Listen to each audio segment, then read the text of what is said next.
Studies show that up to 85% of an employee's business performance is determined by the attitude they bring to their work. So, how do you hire, reward, and grow service-oriented attitudes in the people you lead? For the answer, we turn to Lisa Ford. Lisa Ford is a specialist in advising companies about how to best serve and retain customers.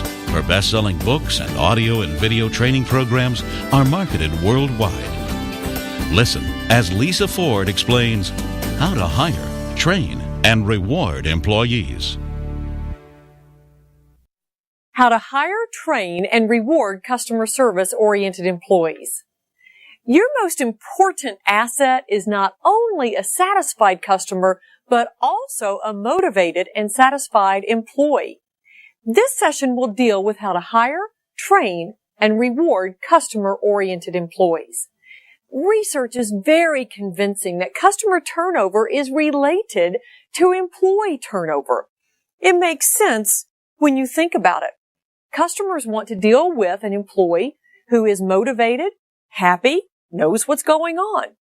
And when they don't deal with someone who knows what's going on, they're more likely to leave our place of business. You play an important role in creating that environment that can really maximize the abilities and talents of people. Hire smart to start. Do you compete as hard for employees as you do your customers? Think about that for a moment. And especially keep that in mind as we look at the 5 keys to effective hiring. Number 1, be creative with the selection process and look in unusual places. Well, let me give you an example. Some of you probably immediately thought of an unusual place, but let me give you one. A director of operations for a laundry service company has a very unique approach. When he is somewhere and being served beautifully by a customer service employee, he gives them his business card. And on the back of the business card, it says, "I was very impressed with your service. If you're ever looking for a job, please contact me." Isn't that a great idea? He's already seen that service in action. He uses that card truly as a screening tool. A hotel chain that runs a very large telephone reservation center discovered they were having a lot of turnover with their employees. And they started thinking, possibly were they hiring the wrong type of employee? Was it the wrong profile?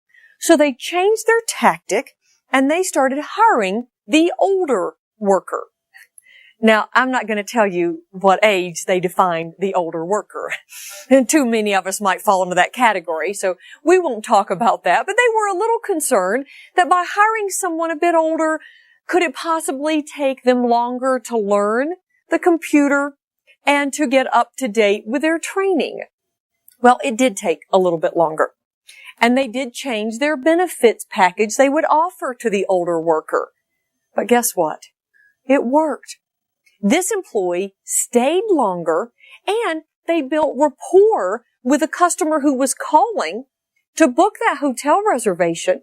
They started talking with them, found out that they were on a long extended trip and needed a hotel room in this one city. And then they would encourage them to look ahead and book a hotel room after traveling the following day. So it certainly benefited them to be a bit creative and look in unusual places. The second step to hiring is hire the attitude. Train the skills. A few years ago, a president of an airline said this: "People who can fly airplanes are a dime a dozen. People who can fly airplanes with great attitudes aren't." That's a pretty strong statement for someone who runs an airline to be looking for not only a great pilot, but also a great attitude. And I think that's exactly what we have to do. But how do you make sure you're hiring the attitude? That's the hard part. See if these ideas might help. A, ask yourself in the interviewing process, if I were the customer, would I want to be served by this person? Do that gut check trust your instincts. Is this someone you would really want to be served by? B, invest time in the interviewing process. I know people, and I bet you do too, you've sometimes interviewed 25 people in order to hire the one. You want to be smart to start, so invest lots of time in the hiring process. Don't just say, gosh, we've got to have somebody in here. We've got to hire somebody. Let's just go hire a warm body. Have you ever said it? If you only hire a warm body, what do you end up with? A warm body. And I'm not sure much else comes attached to it. So we end up doing ourselves a bit of a disservice.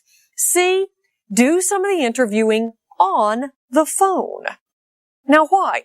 Many of you have customer service oriented employees who spend a lot of time on the phone with a customer. So I want to hear how they sound on the phone. They might be brilliant face to face, one-on-one in the interview. I want to hear their tone of voice. To hear, do they still have that same energy and enthusiasm on the phone in serving our customers? D, use behavioral interviewing. Now, behavioral interviewing is you're trying to get at how would this person act? How would they behave? Not just what they know. Their application, their resume would probably tell you what they know and what they've done. I need to figure out now, how would they actually act? So ask questions such as, give me an example of you delivering exceptional customer service. Ask about a situation they might have found themselves in on a previous job with a difficult customer. And say, have you ever dealt with a difficult customer? And most likely they would say, oh, certainly. Then say, have you ever dealt with one, pick an example, who was very angry because their order was not shipped on time, and when it did arrive, the order was not complete. And they might say, Then say, how did you handle a customer who was that angry? I want to hear how they answer that question, because that will help me get at how they actually think and then behave in those service situations. Now, the third step to effective hiring is use something called realistic job preview. Realistic job preview. If this is possible for you to do, hire this potential candidate on a part-time trial basis, like for 2 days, possibly up to 5 days. This will give you a chance to observe their service skills, their ability to fit in with the rest of the team. Realistic job previews can help you prevent turnover. The fourth step to be great at hiring, don't oversell your organization.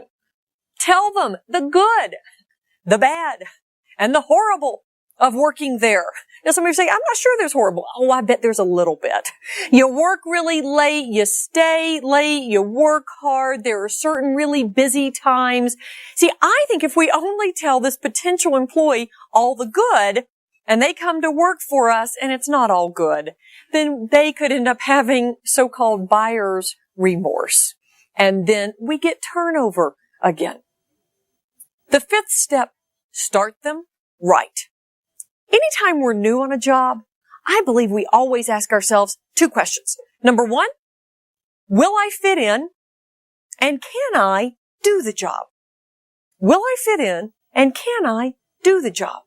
So I want you to answer that question for this employee early on. First day on the job, have their workspace ready. Make it look like you wanted them there. Have you ever arrived first day on a job and you're glad to be there? They're glad to see you. And then they say, I don't know where we're going to put you yet. Like, wait a minute, they hired me. They knew I was coming today. What do you mean you don't know where you're going to put me? Make it look like you wanted them, you welcome them, you expect them. They start to feel like they fit. Have someone ready. Another staff member ready to take them to lunch or be there to answer some questions when you're not available, So there's somebody who can be that buddy that can really help them feel like they're fitting in. And then we've got to answer the question, can I do the job? So early on, give them a job, give them tasks, and give them feedback. Because I want them to see, are they fitting in? Can they do the job? We need to know this sooner, not later. Review those 5 skills. Are you hiring people who fit in with your customer service philosophy? And if not, which tool do you need to incorporate into your hiring process? Once you hire the right person, do you spend enough on training? There's a growing understanding that the most successful companies are investing between 2 and 5% of their payroll on training. So the first step is invest in training. The second is do it early. A large transportation company did this as an experiment. They put one group of new hires through training. They did not put another group of new hires through training. The new hires who received training had a 19% turnover rate. Compared to the second group who received no training, their turnover rate was 41%. And that becomes costly, as you well know, not only true cost, but your time, your energy, and I believe the wear on the rest of the staff. The third key to training, continuous training, is a must. Look for every opportunity to train. Is it during a lunch session that you get people to watch some videotapes or discuss some new idea that we need to put into practice? Is it at a staff meeting where we just simply do 10 minutes of a lesson, or somebody's read a journal article and we talk about those articles and what we gained from them and how we could benefit from those ideas in our own organization? And the fourth key is adapt training to each employee's needs. Because one employee might need communication skills where somebody else needs an update with their computer skills. So I've got to make certain I'm giving them training that works for them, that they need at that point in time. And the fifth step, job observation exchange. It's a big word for a simple concept. Job observation exchange simply means getting people out of their environment, their work area, their desk, their position out there on the operations floor and into another department, into another unit. Here's why. They need to see how their work affects another teams, another department. Because see, we get so comfortable with our space and we forget that what we turn out goes somewhere else. And when I possibly send something to you that's not right or it's late or there's an error in it, then it creates some major problems down the line. I need to see that and experience it. So encourage people around you to, on a quarterly basis, for a half day or a full day, go to another department, another group, so they can see how their work affects someone else's. And then, of course, once they've made that visit, I want them to come back and share lessons learned by being in that department and how I have learned what we need to do differently here to improve our work. Okay? Let's review. We've talked about the tools to effective hiring and then the need for training. We have to take the next step, which is keep your people motivated. Simply keeping people motivated means let's look at what we can do to reward people. A motivated employee will provide gold standard customer service. They'll be an incredible asset to the rest of the group. I want to cover 4 strategies to reward employees. Number 1, be specific. Meaning, when I say, thank you, good job, keep up the good work, that's not enough. That's not specific. If I tell you, good job, keep up the good work, I don't know exactly what it is I need to do again for you to compliment me. Instead, go to the person and say, thank you. I appreciate you getting that to me by 3 o'clock. The detail you put in that is exactly what I needed, and that's helped me meet my deadline. Thank you for being so thorough. That's specific. Very simple. Number 2, don't underestimate the value of small rewards. Don't underestimate the value of small rewards. Little things work, and they keep people motivated. Let me give you a few examples of this. I was working one day with a group of nurses, and the nurse manager told me a pretty incredible story of something that she had done, she just somewhat happened upon, and how it worked. Let me tell you the story. She had a nurse come into her one day. One of the nurses of her staff came in, and this nurse bragged on something she had done. She knew her nurse manager might not hear about it or find out about it, so she went in and bragged on herself. Don't you love that spirit in somebody? They're willing to do it. Well, she went in and bragged on herself, and the nurse manager thanked her and thanked her appropriately. And she said, I don't know what got into me, but I wanted to give her something. So I looked around for something to give her. And I had brought a banana as part of my lunch. It was on my desk. She said, I picked up the banana and gave it to her. She left. She said, here's the part you won't believe. Before the end of this work shift, 2 other nurses, different nurses, came in, bragged to the nurse manager about what they had done above and beyond the call of duty. They bragged on themselves, and then they waited for their banana. And she said, I couldn't believe it. People were coming in for a banana, which caused her to get creative. She went to one of these companies that make some of the little metal pins. You can picture it. She had a little metal banana pin made. Okay? Now when somebody does something extraordinary, above and beyond the call of duty, they get a banana pin. They love wearing them because patients or family members of patients will say, what is that? And they get to brag on themselves as they talk about the banana pins. Here's the part I loved.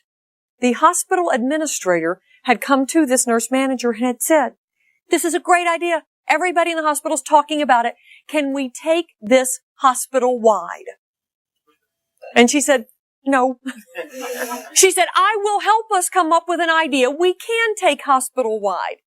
But this means a lot to my people. And I don't want other managers to have these bananas and give them out for no good reason. Such as, you came back from lunch. Have a banana pin. Okay? You showed up for work. Have a pin. She said, it will dilute the meaning that I've been able to create because they get them for true stellar behavior. Great idea. The value of small rewards can be tremendous. Another example comes from a large company that's in the business of moving people. They gave all employees these black cards that had a large gold Q on the front. These were called Q cards, which stood for quality. All employees had access to these, and they could give one out to anyone when they saw quality customer service being delivered. You had to write on the back of the Q card what the person had done and why they deserved it. You gave it to them. Then, as an employee, I got my Q card. I can then go redeem the Q card. I would go to a certain department within the organization, and I could redeem it for things such as an ice cream cones, movie passes, half hour off, the manager's parking spot for 3 days. Okay? Those kind of fun ideas, but here's what was happening. No one was redeeming the Q cards. They were hanging them in their workspace. Does that make sense? People wanted to brag about having all these Q cards. They wanted them to be visible. It was like hanging money. But the visible reward was more important to them. Small rewards work. Number 3, have fun. When you reward people, make a big deal out of it. Have fun. And number 4, be spontaneous. I believe when you're spontaneous, people don't expect the reward. It is remembered longer by them. Your challenge is to create a long list of ideas on what you can do to reward people. And once you create the long list, be ready to change it a lot, because people get used to you doing the same thing and it doesn't have as much meaning after a while. So get creative, come up with great ideas, and use them. Use these 4 steps to make rewards a way of life. Too many managers can be stingy with rewards. I'm not saying you are, but many can be. Don't take the people you work with for granted. Recognize their hard work, their teamwork, and great customer service. It's expensive to hire, train, and then ultimately lose people. Let's talk about how you can retain staff through your leadership. These ideas require you being forward-thinking and keeping customer service on the company agenda at all times. Let's go through 5 steps. 1, tie compensation to retention and customer service. There's a major credit card processing company that has determined for each department the key things that have the biggest impact on keeping customers. Then, employees are measured daily by each department on how performance targets are being met. The previous day's performance is posted, and when the company hits 95% of the performance targets, the company contributes money to a bonus pool. And that pool is used to pay bonuses that can equal up to 20% of employees' salaries. Guess what?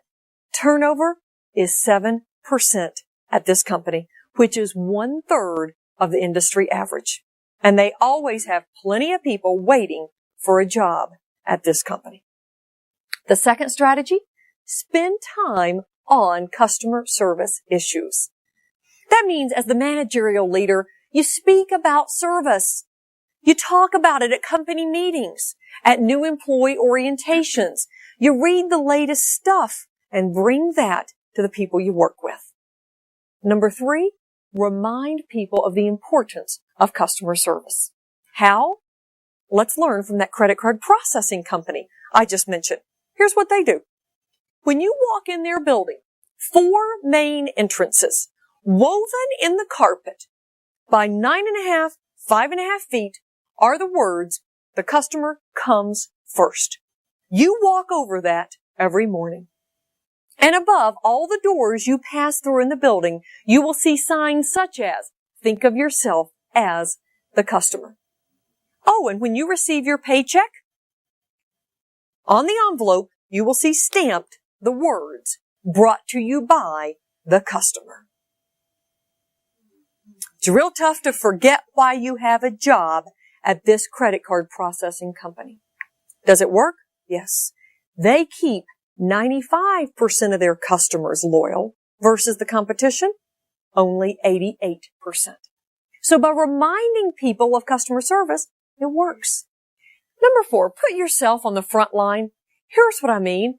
Do the job of people around you. Sit in, listen on calls, take some of the calls. And I believe you will not do this unless you go back and put that on your calendar. Make the time to do it. Doing this gives you the chance to sit, keep your mouth shut, listen, and have your eyes wide open. You learn a lot of how you can be a better manager and leader when it comes to customer service teams. And number 5, ask this question. To be a great leader, ask this. If you had my job, what 3 things would you do to affect customer satisfaction? If you had my job, what 3 things would you do to affect customer satisfaction? By asking that question regularly, employees will give you feedback. They know what hassles the customer. Gathering this information will keep you learning, growing, and improving service. And with that focus, you'll create a winning organization and a winning team of people around you. Your leadership makes it happen. Hiring, training, rewarding, and leading customer-oriented employees is a big job. But we know the best organizations are known for their exceptional customer service. Remember, it's your purpose as an organization to sell and service the customer. Your challenge is to create the environment where the best are hired, trained, and rewarded. The power is in your hands.